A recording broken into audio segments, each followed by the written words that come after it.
আল্লাহর নবী তাকায় দেখে তার ঘরের সামনে একটা বকরি বাঁধা। কি বাঁধা? একটা বকরি, যেই বকরিতে দুধ দেয়, কিন্তু বকরিটা অসুস্থ। আল্লাহর নবী ডাক দিয়া বলে, আবু বকর, উম্মে মাবাদকে বলেন ঘরে খাবার নাই, পানিও নাই, ওনার ঘরের সামনে তো একটা বকরি বাঁধা আছে, যদি অনুমতি দেয় তাহলে আমরা বকরি থেকে একটু দুধ দহন করে দুইজনে পান করি। সাইয়েদনা আবু বকর বলে, গো আল্লাহর নবী ভালো কথা বলেছেন, সুন্দর কথা বলেছেন। এবার উম্মে মাবাদকে বলে, বোন, তোমার ঘরের সামনে যেই বকরি আছে, তুমি যদি আমাদেরকে অনুমতি দাও, এই বকরি থেকে আমরা দুধ দহন করে দুইজনে পান করব। উম্মে মাবাদ মুস্কি হাসি দিয়া বলে, মুসাফির, তোমরা জানো না এই যেই বকরিটা আমার ঘরের সামনে বাঁধা, এটা একটা অসুস্থ বকরি। কি বকরি? জোরে বলে। এটা একটা অসুস্থ বকরি, দুধ দেয় না, প্রতিবন্ধী, হাঁটতে চলতে পারে না, এই কারণে তাকে খাবার খাওয়ানোর জন্য মাঠেও নিয়ে যায় না। অসুস্থ বকরি ঘরের সামনে বসে আছে, এটাই কোনো দুধ দিতে পারে না। আল্লাহ নবী ডাক দেয়া বলে, আবু বকর, আপনি শুধু উম্মে মাবাদকে রাজি করান, ওই বকরি থেকে দুধ দহন করার দায়িত্ব আমার। সাইয়েদনা আবু বকর বলে, আল্লাহ নবী যেহেতু বলেছে, তাহলে অসুস্থ বকরি থেকে অবশ্যই দুধ বের হবে, কোনো সন্দেহ না। ঠিক কিনা বলে? আল্লাহ নবী যেহেতু বলেছে অসুস্থ বকরি থেকে দুধ বের হবে, কোনো সন্দেহ, কারণ আমার নবী তো রহমাতুল লিল আলামিন। আরো জোরে বলে, যে নবীর সম্বন্ধে আল্লাহ তাআলা কোরআনুল কারীমে বলেছেন, মা কানা মুহাম্মাদুন আবা আহাদিন মির রিজালিকুম ওয়ালাকিন রাসূলুল্লাহি ওয়া খাতামান নাবিয়্যিন। আমার নবী হলো শেষ নবী, আমার নবীর পরে এই পৃথিবীতে আর কোন নবী আসবে না। ঠিক কিনা বলেন? আল্লাহ তাআলা বলে, লাকাদ জাআকুম রাসূলুম মিন আনফুসিকুম আজিজুন আলাইহি মা আনিতুম হারিসুন আলাইকুম বিল মুমিনিনা রাউফুর রহিম। আল্লাহ রাব্বুল আলামিন বলে, নবী বলে দেন, এ দুনিয়ার মানুষ, আমি আল্লাহ তোমাদের মধ্য থেকে এমন একজন নবী পাঠাইছি, যেই নবী কিনা তার জীবনের চেয়েও তোমাদেরকে ভালোবাসে। আল্লাহু আকবার। ওই যে যেই বকরিটা বাঁধা, ওই বকরিও তো নবীর উম্মত। কথা বলেন, ওই বকরিও তো নবীর উম্মত। এবার সাইয়েদনা আবু বকর বলে, বোন, অনুমতি দাও। তুমি যদি অনুমতি দাও, অসুস্থ বকরি থেকে দুধ দহন করার দায়িত্ব আমাদের। সুবহানাল্লাহ। একবার দুইবার বলার পরে মহিলা রাগ করছে। আছে না কিছু মহিলা, এই মিয়া বলতেছি অসুস্থ বকরি দুধ দেয় না, খালি বারবার এক কথা বলো। ঠিক কিনা বলে? এবার মহিলার কৌতূহল হলো, এতবার বলি তারপরও শোনে না, খাওয়া চায়, পানি চায়, কারারে ওরা? ঘরের দরজা খুলে ফাঁকা করে একটু তাকায় দেখে উম্মে মাবাদ আল্লাহ নবীর চেহারার দিকে তাকায়া উম্মে মাবাদ বলে, এ তো দুনিয়ার মানুষ না, মনে হয় আসমান থেকে আমার বাড়িতে চাঁদ উদিত হয়েছে। আল্লাহর নবীর চেহারা দেখে উম্মে মাবাদ পাগল হয়ে গেছে। এত সুন্দর চেহারার মানুষ, এই মানুষে আমি পানি দেই না, খাবার দেই না, দুধ দহন করতে দেই না, আমার মতো তো অকৃতজ্ঞ মানুষ হইতে পারে না। এত সুন্দর যুবক, আল্লাহর নবীর চেহারা দেখে উম্মে মাবাদ পাগল হয়ে গেছে। উম্মে মাবাদ বলে, আমি যখন নবী মুহাম্মদের চেহারা দেখলাম, আমি তাকে চন্দ্রের সাথে তুলনা করতে লাগলাম। আল্লাহর কসম করে বলি, চাঁদের চেয়েও আমার নবী আরো সুন্দর। উম্মে মাবাদ বলে, আমি আল্লাহর নবীর চেহারার দিকে এক নজর তাকাইলাম, দেখি তার চেহারা থেকে নূর চমকাইতেছে। আল্লাহর নবী সাইয়েদনা আবু বকরের সাথে আস্তে আস্তে করে কথা বলে, ফিসফিস করে কথা বলে। উম্মে মাবাদ বলে, আল্লাহি রাব্বিল কাবা, নবী মুহাম্মদ সাল্লাল্লাহু আলাইহি সাল্লামের কণ্ঠের মতো এত সুন্দর কণ্ঠ আমি পৃথিবীতে আজ পর্যন্ত শুনি নাই। উম্মে মাবাদ বলে, শুধু এটাই না, আল্লাহর নবীর চুলগুলো ছিল বাবরি চুল। কি ছিল? আল্লাহর নবীর চুলগুলো ছিল বাবরি চুল। উম্মে মাবাদ বলে, নবী মুহাম্মদ যখন হাঁটে দেখি তার চুলগুলো বাতাসের সাথে দোল খায়। আল্লাহু আকবার। এত সুন্দর চুলওয়ালা মানুষ, যুবক, আমি আজ পর্যন্ত কোনোদিন দেখি নাই। সুবহানাল্লাহ। আল্লাহর নবীর চেহারা দেখে আবার উম্মে মাবাদ কয়, এই ভাই, দুধ দোয়াইবেন তো দূরের কথা, পারলে বকরি খায়া ফেলান। সুবহানাল্লাহ। আল্লাহর নবী বলে, আবু বকর যাও উম্মে মাবাদ থেকে একটা বালতি নিয়ে আসো। সাইয়েদনা আবু বকর বলে, একটা বালতি দাও। উম্মে মাবাদ ঘর থেকে একটা ছোট পাত্র দিছে। আল্লাহর নবী কয়, এই ছোট পাত্রে হবে না, বড় পাত্র আনো। উম্মে মাবাদ কে অসুস্থ বকরি, হাঁটতে পারে না, চলতে পারে না, দুধ দেই দিবে কোথা থেকে, আবার বড় বালতি চায়, রাগ করে নাও। দিলাম বড় বালতি, দেখি বকরি কতটুকু দুধ দেয়। সাইয়েদনা আবু বকর এবার বালতি নিয়ে আল্লাহর নবীর কাছে দেয়। উম্মে মাবাদ তো আর জানে না তার বাড়িতে কে এসেছেন। তার বাড়িতে এসেছেন দো জাহানের বাদশা নবী মুহাম্মদুর রাসূলুল্লাহ সাল্লাল্লাহু। এবার আল্লাহর নবী বালতি নিয়ে বকরির কাছে যাইতেই, বকরি অসুস্থ, বকরি কোনোদিন হাঁটতে পারে না, দাঁড়ায় গেছে। বকরি দাঁড়ায় বলে, গো আল্লাহর নবী, আসসালামু আলাইকা ইয়া রাসূলুল্লাহ। আল্লাহর নবী বলে, বকরি সালাম দিলা কারণ কি? কয়, সালাম কেন দিব না, আপনি শুধু মানুষের নবী না, আপনি আমারও নবী। আমি কিন্তু আপনাকে দেখে চিনে ফেলেছি। সুবহানাল্লাহ। এবার বকরি তার মনের দুঃখগুলো আল্লাহর নবীর কাছে বলতেছে। বকরি তার মুখ আল্লাহর নবীর কানের কাছে নিয়ে বলে, ওগো নবীজি, আমি অসুস্থ, এই কারণে আমার মালিক আমাকে ঘাস খাওয়াইতে নেয় না, আমাকে আদর করে না, যত্ন করে না। এই দুঃখের কথা আমি আপনি ছাড়া কার কাছে বলবো, আপনি তো আমার নবী। এবার আল্লাহর নবী বকরিকে আদর করতেছে। উম্মে মাবাদ ঘর থেকে দেখতেছে আল্লাহর নবীর সাথে বকরি কথা বলে। এবার বকরি মুসকে মুসকে হাসে আল্লাহর নবীকে পায়া। আল্লাহর নবীকে দেখাই বকরি সুস্থ হয়ে গেছে। এবার যেই বকরি অসুস্থ, দুধ দিবে তো দূরের কথা, আল্লাহর নবী বিসমিল্লাহ বইলা শুধু ওই বকরির স্তনে হাত দিছে, সাথে সাথে স্তনটা দুধে ভরপুর হয়ে গেছে। এমন দুধে একেবারে স্তন ফুলে গিয়েছে দুধে। উম্মে মাবাদ সব দৃশ্যগুলো দেখতেছে। এবার বকরি ডাক দিয়া বলে, ও আল্লাহর নবী, তাড়াতাড়ি করে আমার থেকে দুধ দহন করেন, আমি দুধের ভার সইতে পারি না। আল্লাহর নবী নিজের বরকতি হাত দিয়া দুধ দহন করেছেন। আমার নবী এমন নবী যিনি যুদ্ধের ময়দানে যুদ্ধ করেছেন, আবার বকরির দুধ দহন করেছেন। কথা কেনা? আমরা কোন বৈরাগী নবীর উম্মত না, আমার নবী ছিলেন রাষ্ট্রপ্রধান। কথা কেনা? আমার নবী ছিলেন রাষ্ট্রপ্রধান, ঠিক কিনা বলেন? যার ভয়ে রোম পারস্যের বাদশারা থরথর করে কাঁপতো। আমার নবী ছিলেন পৃথিবীর সবচেয়ে বড় ব্যবসায়ী। আম্মা জান খাদিজা আল্লাহর নবীকে ব্যবসা করার জন্য পাঠাইছে। সবার চেয়ে আল্লাহর নবীর ব্যবসায় ভালো প্রফিট এসেছে, ঠিক কিনা বলেন?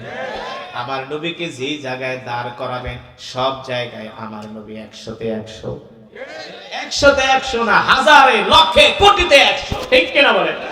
আমার নবীকে যদি বাবার কাতারে দাঁড় করান, সৈয়দ হযরত ফাতেমা বলে, আমার বাবার মতো এমন বাবা পৃথিবীতে নাই। আমার নবীকে যদি নানার কাতারে দাঁড় করান, হযরত হাসান হুসাইন বলে, আমার নানার মতো এমন নানা পৃথিবীতে নাই। হযরতে আব্বাস বলে, আমার নবীকে যদি চাচার কাতারে দাঁড় করান, আমার চাচার মতো চাচা পৃথিবীতে নাই। আল্লাহু আকবার। কি করে নেকি দান করেছেন। আমি যদি 10,000 শব্দ তেলাওয়াত করি, 10,000 কে 10 দিয়ে গুণ দেন, কত হয়? হিসাব জানেন না? এখন আর হিসাব বুঝেন না নাকি? কয়লা? আমি যদি 20,000 শব্দ তেলাওয়াত করে থাকি, 20,000 কে 10 দিয়ে গুণ দেন, কয়লা? মাশাআল্লাহ। যত হাজার শব্দ পড়েছি, আল্লাহ তাআলা তত হাজার শব্দের বিনিময় আল্লাহ তাআলা আমাদের আমলনামায় 10টি করে নেকি দান করেছেন। শুধু এখানেই শেষ নয়, এই মাহফিল, এই মজমায় যারা উপস্থিত হয়েছেন, সকলেই এক খতম করে করে কোরআনুল কারীমের সওয়াব পেয়েছেন। কয় খতম? সবাই মিলে এক খতম না, এক একজন এক এক খতম। খুশি নাকি বেজা? বলি আলহামদুলিল্লাহ। তাহলে যে মজমার মধ্যে এতগুলো খাতমে কোরআনের সওয়াব হয়, ওই মজমার মধ্যে দোয়া করলে আল্লাহ তাআলা সেই দোয়া ফিরিয়ে দিতে পারে না, ঠিক কিনা বলেন? আল্লাহ তাআলা পারে। আমার দিল বলে আল্লাহ তাআলা সেই মজমার দোয়া ফিরিয়ে দিতে পারে না। সুতরাং আমরা এই মজমা থেকে আল্লাহ তাআলার কাছে দোয়া করব। আমরা শেষ মোনাজাত দিয়া বাড়িতে যাব। রাজি আছেন ইনশাআল্লাহ? কে কে শেষ মোনাজাত দিয়া বাড়িতে যাবেন হাত উঠে আল্লাহকে দেখেন, হাত সোজা করেন, সোজা করেন, ইমানদারের মতো সোজা করেন, মুনাফিকের মতো না। এই সমাজে কিছু গরু খাওয়া মুসলমান আছে, মুনাফিক আছে কি আছে না? নামাজ পড়ে না, রোজা করে না, মসজিদে যায় না, কোরআন তেলাওয়াতের ধার ধারে না, আছে কি আছে না? ওরা হলো মুনাফিক, ঠিক কিনা বলেন? আর নামাজ 2 রাকাত পড়ে দৌড় মারে, শেষ করে না ঠিক মতো, মোনাজাতও দেয় না, আছে কি আছে না? তাহলে আমরা শেষ মোনাজাত দিয়ে যাবো তো ইনশাআল্লাহ। আল্লাহ তাআলাকে ডাক দেন, ইয়া আল্লাহ, আরে জোরে বলেন ইয়া আল্লাহ, আমাদের গুনাহগুলো maaf করে দেন, শেষ মোনাজাত দিয়ে যাওয়ার তৌফিক দেন। হাত নামান, মাশাআল্লাহ। আল্লাহ তাআলা সকলকে কবুল করুন। এই তোমার মাইক ঠাস ঠাস করে, কোনো মজা নেই, ক্যাচ ক্যাচ করে, সাউন্ড একটা মজা আছে, এই মজা তো নাই, মনে হয় যে পাতিল বেরিয়েছে। হ্যাঁ, শ্রুতি মধুর শব্দ হবে। বসি, আমরা বসি, কেউ ওঠাউঠি করবো না। আমরা ওয়াদা করেছি শেষ মোনাজাত দিয়ে আমরা বাড়িতে যাব। আজকে এই এলাকার মানুষের ইমানের পাওয়ার কত দেখা যাবে। রাজি আছেন? এই যে এতক্ষণ কোরআন শুনছেন, এখন ইবলিস শয়তান ডাকবে, দোস্ত যে কোরআন তেলাওয়াত শুনছো তুমি এমনি বেহেশতে চলে গেছো, আর ওয়াজ শোনার দরকার নেই। এই কথা বলে প্যান্ডেল থেকে বের করে হাতে একটা বিড়ি ধরায় দিবে, ঠিক কিনা বলেন?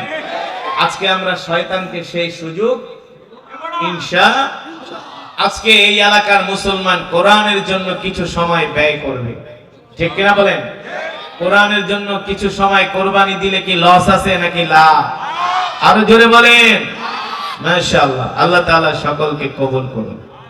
আলহামদুলিল্লাহ, আলহামদুলিল্লাহ নাহমাদুহু ওয়া নাস্তাঈনুহু ওয়া নাস্তাগফিরুহু ওয়া নু'মিনু বিহি ওয়া নাতাওয়াক্কালু আলাইহি ওয়া নাউযু বিল্লাহি মিন শুরুরি আনফুসিনা ওয়া মিন সাইয়্যাতি আমালিনা।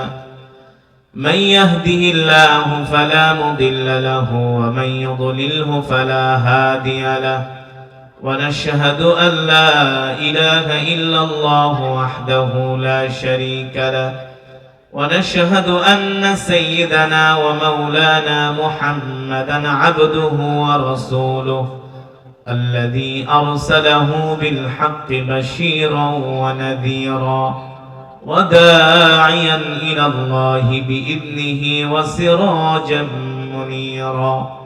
أما بعد، فأعوذ بالله من الشيطان الرجيم. بسم الله الرحمن الرحيم. وما أرسلناك إلا رحمة للعالمين. وقال رسول الله صلى الله عليه وسلم أنا خاتم النبيين لا نبي بعدي، أو كما قال النبي عليه الصلاة والسلام. فقد قال الله تبارك وتعالى إن الله وملائكته يصلون على النبي يا أيها الذين آمنوا صلوا عليه وسلموا تسليما. محبت نماজের درود إبراهيم পড়ে আওয়াজ করে اللهم صل على محمد وعلى آل محمد كما صليت على إبراهيم.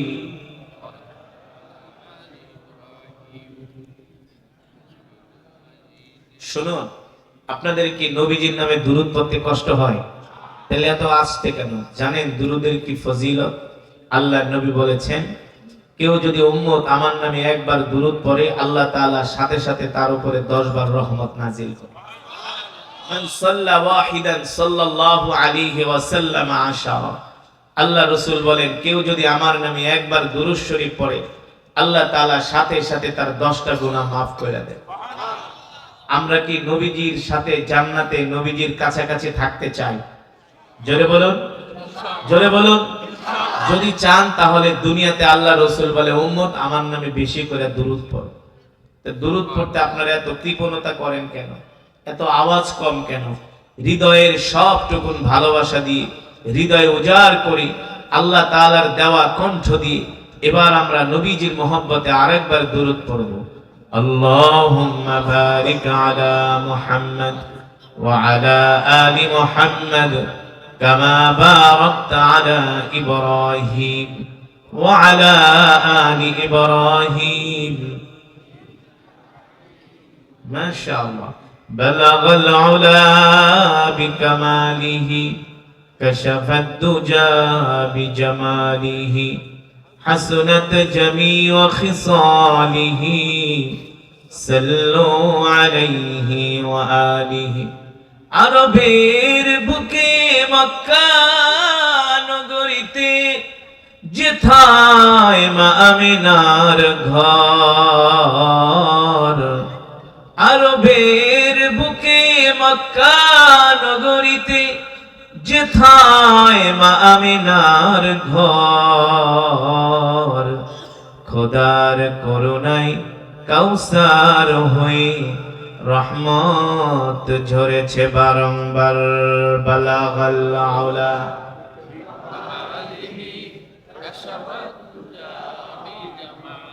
মাশাআল্লাহ হাসনাত জামিউ খিসালিহি আসুন ইমানদার মুসলমান মৃত্যুর কথা স্মরণ করে আল্লাহর প্রেমে পাগল হয়ে আমরা কিছুক্ষণ সময় জিকির করব। আমাদের জিকিরের আওয়াজ শুনে আশেপাশের মানুষগুলো বলবে এখানে কিছু আল্লাহর পাগলেরা বসে আছে, ঠিক কিনা বলেন? আমরা কার পাগল? আরো জোরে বলেন, আমরা কার পাগল? আমরা দুনিয়ার পাগল হতে চাই না, সম্পদের পাগল হতে চাই না, নারীর পাগল হতে চাই না, বাড়ির পাগল হতে চাই না, আমরা আল্লাহ তাআলার পাগল হতে চাই। আসুন সেই মাওলার প্রেমের জিকির করি, লা ইলাহা ইল্লাল্লাহ লা ইলাহা ইল্লাল্লাহ লা ইলাহা ইল্লাল্লাহ লা ইলাহা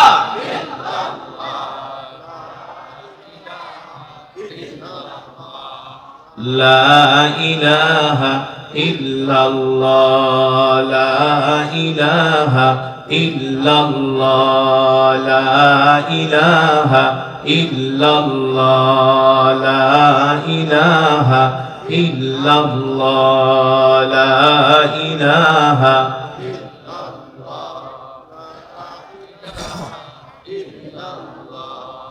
লা ইলাহা ইল্লাল্লাহ লা ইলাহা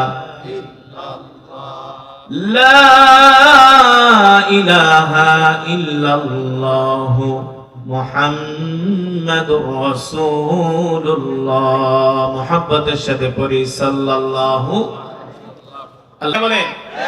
আল্লাহ রাব্বুল আলামিন সেই কথাই কোরআনুল কারীমের মধ্যে বলেন, ওয়ামা আরসালনাকা ইল্লা রাহমাতাল লিল আলামিন। আল্লাহ রাব্বুল আলামিন বলেন, নবী আমি আল্লাহ আপনাকে রহমত করে দুনিয়াতে পাঠিয়েছি, আমি আল্লাহ আপনাকে বরকত করে দুনিয়াতে পাঠিয়েছি। ও মুসলমান, আল্লাহর নবী যখন মক্কার জমিনে কোরআনের দাওয়াত দিতেন, মক্কার কাফেররা আবু জেহেল, আবু লাহাব, উতবা, শাইবারা এই কোরআনের দাওয়াতে বিরোধিতা করত, এই কোরআন তেলাওয়াত করতে দিত না। আল্লাহ নবীর উপরে এমন অত্যাচার, নির্যাতন, জুলুম শুরু করে দিলেন। আল্লাহ নবী যখন রাস্তা দিয়ে হাঁটতো, মক্কার কাফেররা তুলার মতো নরম হয়ে যাচ্ছ, কারণটা কি? বলে আপনি তো রহমাতুল লিল আলামিন, আপনি শুধু মানুষের নবী না, আপনি আমাদেরও নবী। পাথরে পাড়া দিলে যদি পাথর শক্ত থাকে আপনার কষ্ট হবে, এই কারণে আপনার সম্মানে আমি তুলার মতো নরম হয়ে যাচ্ছি। সাইয়েদনা আবু বকর বলে, আরেকদিন আমি আল্লাহর নবীকে আমার কোলে তুলে নিলাম, এখন আমি পাথরে পাড়া দেই, পাথর নরম হয়ে যায়। আবার আল্লাহর নবীকে কোল থেকে নামাই, পাথরে পাড়া দেই, পাথর শক্ত নরম হয় না। সাইয়েদনা আবু বকর বলে, আমার বুঝতে বাকি নাই, আমি তো আর নবী না, নবী তো হলো কলিজার টুকরা নবী, তার বরকতে পাহাড়ের পাথরগুলো তুলার মতো নরম হয়ে যায়, ঠিক কিনা বলে? সাইয়েদনা আবু বকর বলে, শুধু এখানেই শেষ নয়, আল্লাহর নবীকে নিয়ে আমরা মরুভূমির মধ্যে দিয়ে হাঁটতেছি, আর আকাশের মেঘমালা আল্লাহর নবীকে ছায়া দিতেছে। জোরে বলেন সুবহানাল্লাহ। ও মুসলমান, মক্কা থেকে মদিনা 550 কিলোমিটার দূর। সাইয়েদনা আবু বকর বলে, আমরা যে খাবার দাবার নিয়ে আসছি সব খাবারগুলো শেষ হয়ে গেছে, পানিগুলো শেষ হয়ে গেছে। আল্লাহর নবীকে আমি ডাক দিয়া বললাম, আনা জাইউন জিদ্দান, ওগো নবীজি আমি ক্ষুধার্ত, আমি ক্লান্ত, আমি পরিশ্রান্ত। ওগো নবীজি আনা আতশানুন জিদ্দান, আমার পানির পিপাসায় কলিজা শুকায় যাচ্ছে। আল্লাহর নবী বলে, আবু বকর আপনার পিপাসা লেগেছে, আমারও ক্ষুধা লেগেছে, দেখেন তো মরুভূমির মধ্যে কোনো বাড়ি ঘর দেখা যায় কিনা। আমি আশ্চর্য হয়ে গেলাম, এমন বিশাল মরুভূমি, এই মরুভূমির মধ্যে বাড়িঘর কোত্থেকে আসবে? কিন্তু আল্লাহ তাআলার নবীর জবানের এত বরকত, আল্লাহর নবীর জবানের এত বরকত, এই কারণেই তো আল্লাহ তাআলা বলছেন, ওমা আরসালনাকা ইল্লা রাহমাতাল লিল আলামিন। আল্লাহু আকবার।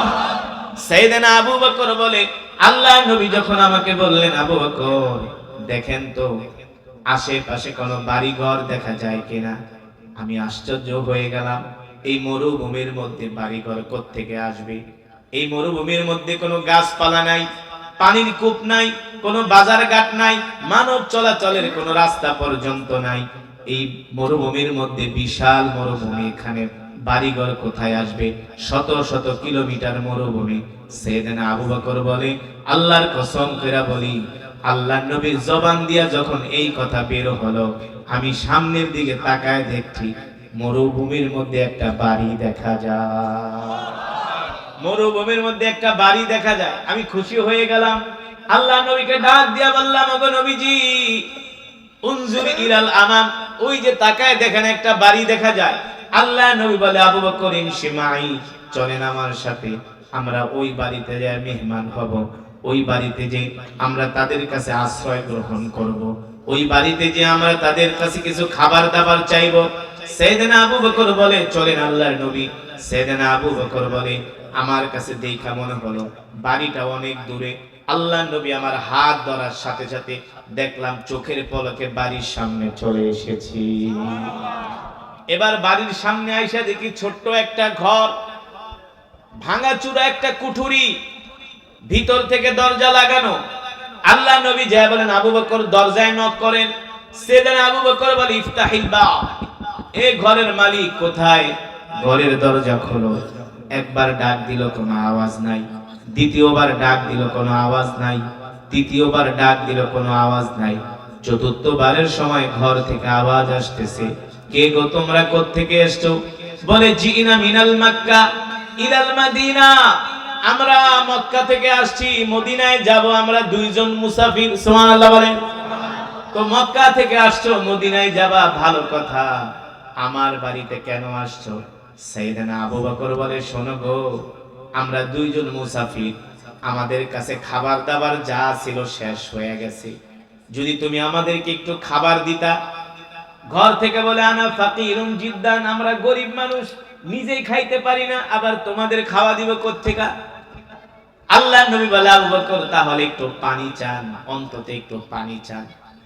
এবার সাইয়েদনা আবু বকর বলে, বোন তোমার কণ্ঠ শুনে মনে হচ্ছে তুমি একজন মহিলা, তোমার কণ্ঠ শুনে মনে হচ্ছে তুমি একজন মহিলা। আচ্ছা ঠিক আছে, যদি তুমি কোনো খাবার দিতে না পারো, অন্তত পক্ষে আমাদেরকে একটু পানি দাও। ওই ঘর থেকে আওয়াজ আসে, আগন্তুক মুসাফির শোনো, তুমি খাবার চেয়েছো, খাবার থাকলে আমি তোমাদেরকে দিতাম, হয়তোবা আমাদের সম্বন্ধে তুমি জানো না, আমরা হলাম নিতান্ত গরিব মানুষ। আমার জামাই, আমার হাজবেন্ড, যিনি আমার ঘরওয়ালা, তার নাম হলো আবু মাবাদ, আমার নাম হলো উম্মে মাবাদ। আল্লাহু আকবার।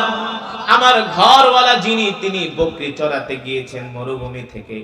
ওই মরুভূমি থেকে আসার পরে ওখান থেকে কূপ থেকে কিছু পানি নিয়ে আসে, ওই পানিগুলো আমরা সারাদিন পান করি, আর বকরি থেকে দুধ দহন করে আমরা স্বামী স্ত্রী দুইজনে দুধ পান করি, এছাড়া অবশিষ্ট কোনো খাবার আমাদের কাছে নাই। সাইয়েদনা আবু বকর বলে, এটা একটা কথা হলো নাকি, তোমার ঘরে খাবারও নাই, পানিও নাই। এবার ওই মহিলা বলতেছে, আবু বকর বলতেছে, ভাই হয়তোবা আপনি আমাদেরকে চিনেন না, আমাদের মতো গরিব মানুষ এই দুনিয়াতে নাই, যদি গরিব হয়ে থাকো তাহলে এখানে কেন ঘর বানায় থাকো? ঘর থেকে আওয়াজ আসতেছে, এখানে কেন ঘর বানাইছি এটা আমি জানি না, আমার ঘরওয়ালা জানে। আমার ঘরওয়ালা জানে। আমার নবীকে যদি রাষ্ট্রপ্রধানদের কাতারে দাঁড় করান, আমার নবীর মতো রাষ্ট্রপ্রধান এই পৃথিবীতে আসে না, আর কোনোদিন আসবেও না। আমরাও বলি আমাদের নবী হলো পৃথিবীর শ্রেষ্ঠ নবী, ঠিক কিনা বলেন? আল্লাহ তাআলা সে কারণে কোরআনে বলছেন, কুল ইন কুনতুম তুহিব্বুনাল্লাহ ফাত্তাবিউনি ইউহিব্বুকুমুল্লাহ ওয়া ইয়াগফির লাকুম যুনুবাকুম ওয়াল্লাহু গফুরুর রহিম। আল্লাহু আকবার। আল্লাহ রাব্বুল আলামিন বলে, দুনিয়ার মানুষ, তোমরা যদি আল্লাহকে পেতে চাও তাহলে সর্বপ্রথম তোমরা তোমাদের নবীকে ভালোবাসো। কাকে ভালোবাসো? আরো জোরে বলেন। আল্লাহ তাআলা বলে, তোমরা যদি আল্লাহকে পেতে চাও সর্বপ্রথম তোমরা তোমাদের নবীকে ভালোবাসো। যদি নবীকে ভালোবাসতে না পারো তাহলে তোমরা মুমিন হতে পারবে না, ঠিক কিনা বলেন? শুধু নবীকে মুখে মুখে ভালোবাসলে হবে না, আল্লাহর নবীকে জীবন দিয়া ভালোবাসতে হবে, ঠিক কিনা বলেন? নিজের সব কিছুর চেয়ে আল্লাহর নবীকে ভালোবাসতে হবে, ঠিক কিনা বলেন? নিজের সন্তানের চেয়ে আল্লাহর নবীকে ভালোবাসতে হবে, নিজের পরিবারের চেয়ে আল্লাহর নবীকে ভালোবাসতে হবে। কারণ নবীর হাতেই থাকবে জান্নাতের চাবি। নবীর সুপারিশ সাফায়াত ছাড়া কেউ জান্নাতে যেতে পারবে না। পারবে? জোরে বলেন। এবার মনে আছে নাকি ওই ঘটনা? কি করছেন আল্লাহর নবী? দুধের বানে হাত দিয়েছেন, সাথে সাথে দুধ ভরপুর হয়ে গেছে। এবার আল্লাহর নবী দুধ দহন করতেছে আর বালতি ভরতেছে। উম্মে মাহবাদ ঘর থেকে তাকায় তাকায় দেখতেছি, এটা আবার কোন আজব মেহমান। এমন মেহমান তো জীবনও কোনোদিন, যেই মেহমান বাড়িতে ঢোকার পরে বরকত শুরু হয়ে গেছে। উম্মে মাহবাদ বলে, মেহমান ঘরে বাড়িতে ঢোকার সাথে সাথেই বরকত বের শুরু হয়ে গেছে। এবার নবীজি নিজের হাত দিয়ে দুধ দহন করতেছে। দুধ দহন করতে করতে একেবারে বালতি ভরে গেছে। অনেক বড় বালতি দুধে ভরপুর হয়ে গেছে। আল্লাহর নবী ডাক দিছে, আবু বকর এদিকে আসেন, ইশরাব, পান করেন, আপনি নিজে খান। সাইয়েদনা আবু বকর বলে, গো নবীজি, আপনি আমার চেয়ে ক্লান্ত বেশি, আগে আপনি খান। আল্লাহর নবী বলেন, আগে আপনি খান। আল্লাহর নবী সাইয়েদনা আবু বকরকে দুধ পান করালেন। এবার আল্লাহর নবী নিজেও পান করলেন। সুবহানাল্লাহ। এবার আল্লাহর নবী নিজে পান করে বলে, আবু বকর তাকায় দেখেন দুধের অবস্থা কেমন। সাইয়েদনা আবু বকর বলে, ওগো নবীজি, যেমন দুধ তেমন আছে, এক ফোঁটাও কমে নাই। এবার যান উম্মে মাহবাদের কাছে দুধের বালতিটা দিয়ে আসেন। এবার উম্মে মাহবাদকে দুধের বালতি দিয়ে খা, কিছুই তো দিতে চাস নাই। উম্মে মাহবাদ তাকায় রইছে। বরকতের মেহমান, আপনাদেরকে দেখা অসুস্থ বকরি সুস্থ হয়ে গেছে। আল্লাহু আকবার। নেন উম্মে মাহবাদ দুধের বালতি নেন। এবার দুধের বালতি উম্মে মাহবাদকে বুঝাই দিয়া বলে, আমরা মদিনার দিকে চলে যাই। এবার আল্লাহর নবী মদিনার দিকে আবার যাত্রা শুরু করলেন। ঘরের দরজা খুলে উম্মে মাহবাদ বাইরে বের হলেন। উম্মে মাহবাদ বাইরে বের হয়ে দেখে পুরা বাড়ির মধ্যে জান্নাতের খুশবুর ঘেরান বের হয়ে গেছে। উম্মে মাহবাদ আল্লাহর নবীর দিকে তাকায় বলে, এ বরকতের মেহমান, যেও না যেও না যেও না, তোমাদের মতো বরকতের মেহমান আমি আজ পর্যন্ত কোনোদিন দেখি নাই। আল্লাহু আকবার। জোরে বলেন আল্লাহু আকবার। যেও না যেও না।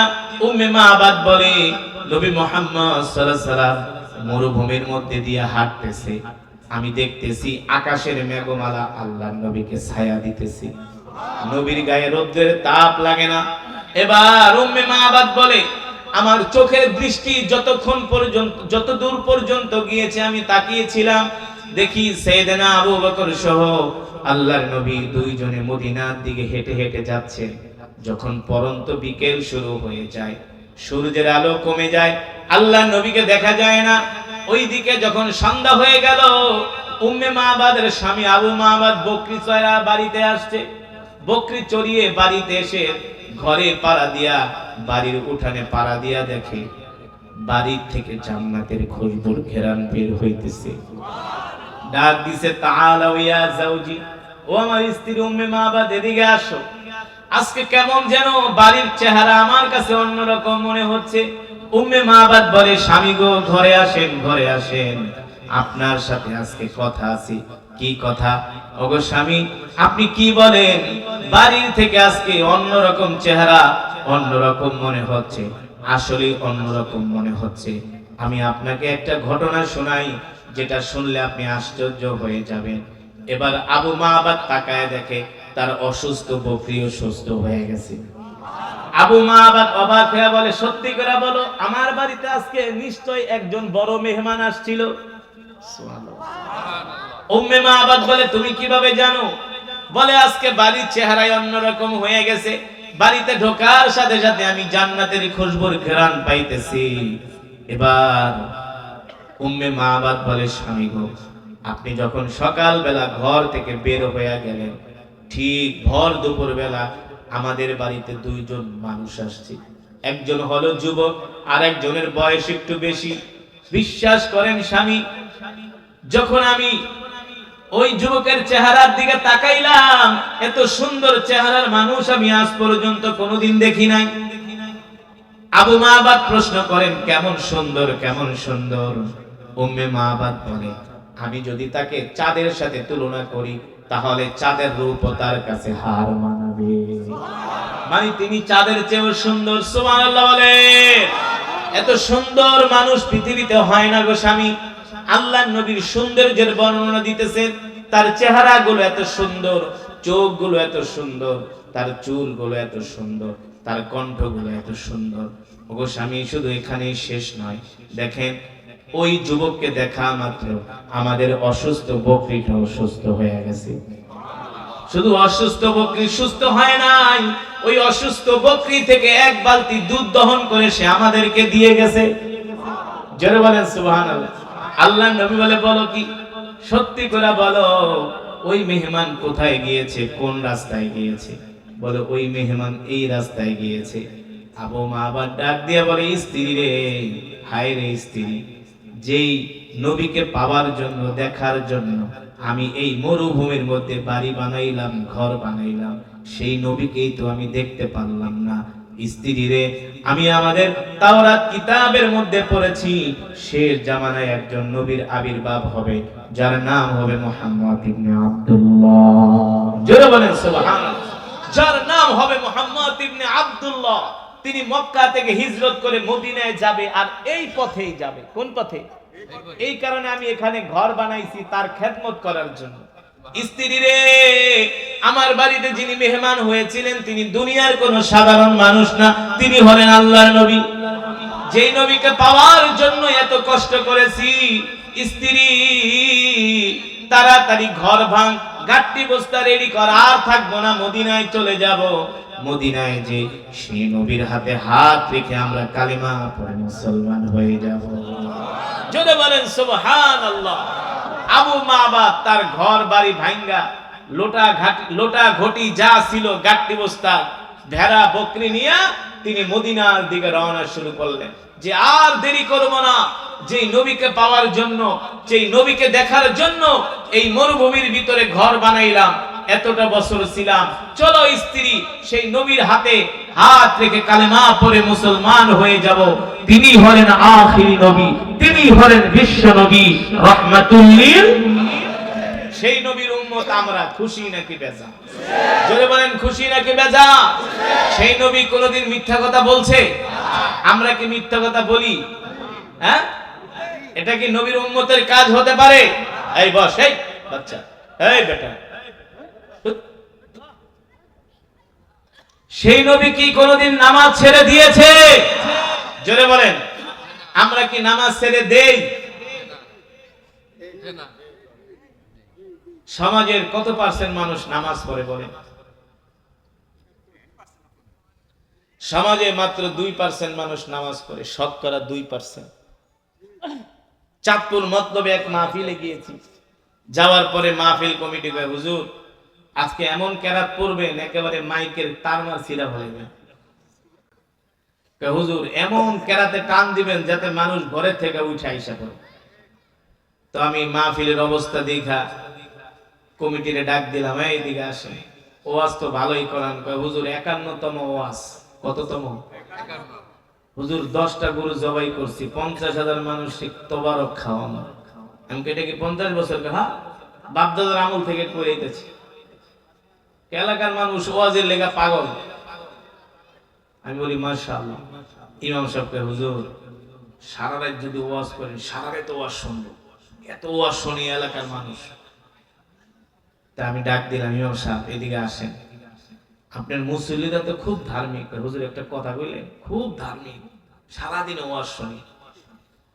তো মাশাআল্লাহ, তো মসজিদে তো সুন্দর। হুজুর গ্রামের মসজিদে এসি লাগাইছি, বোঝেন না, মানুষ খুব দান করে। আমি বলি ইমাম সাহেব জুমার নামাজে কেমন মুসল্লি হয়? হুজুর একটা কথা বললেন, মসজিদের ছাদেও জায়গা দেওয়া যায় না, বারান্দাও জায়গা দেওয়া যায় না, উজু খানায়ও দাঁড়ায়। আমি বলি খুব ভালো, খুব নামাজি আপনার মুসল্লিরা। তো ইমাম সাহেব জুমার নামাজে জায়গা দেওয়া যায় না, তো ফজরের নামাজের কি অবস্থা? এখন ইমাম সাহেবকে, হুজুর আর লজ্জা দিয়েন না। আমি কেন? এতক্ষণ তো মুসল্লির প্রশংসায় পঞ্চমুখ, এখন লজ্জা দিবেন না, এটা কেন বলেন? হুজুর কি কোনো দুঃখের কথা, 80 ঘরে খাই। 80 ঘর বোঝেন? 80 ঘর কি বলেন তো? 80 বাড়িতে খায়, মানে 80 বাড়ি থেকে তাকে খাবার দেয়। 80টা ফ্যামিলি, 80টা সদস্য ওই এলাকায়। হুজুর 80টা ঘর থেকে 8 জন মানুষও ফজরের নামাজে আসে না। বাংলাদেশের ম্যাক্সিমাম মসজিদের একই অবস্থা, ঠিক কিনা বলেন? হুজুর ওয়াজ করেন, ওয়াজ শুনতে মজা লাগে, মাগার নামাজ পড়তে। মুসলমান শুধু ওয়াজ শুনলে হবে না, নামাজ পড়তে হবে, ঠিক কিনা বলেন? আল্লাহ রাসূলের সাহাবীরা আল্লাহর নবীর জবানে শুধু ওয়াজ শোনেন নাই, ওয়াজ শোনার পরে তারা এমন ঈমানদার হয়েছে, তাদের জীবন, তাদের জান, তাদের মাল সবকিছু আল্লাহর রাস্তায় কোরবানি করে দিয়েছে, ঠিক কিনা বলেন? আমরাও সেই নবীর উম্মত।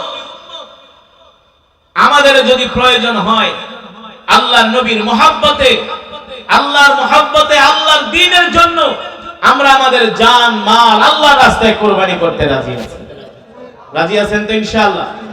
তাহলে আজকের মাহফিল থেকে আপনাদেরকে ওয়াদা করতে হবে, জীবনে যতদিন বাঁচবেন আর কোনোদিন নামাজ ছেড়ে দিবেন না। রাজি আছেন? কে কে রাজি আছেন? হাত উঠে আল্লাহকে দেখান, বলেন আল্লাহ। আরো জোরে বলুন আল্লাহ।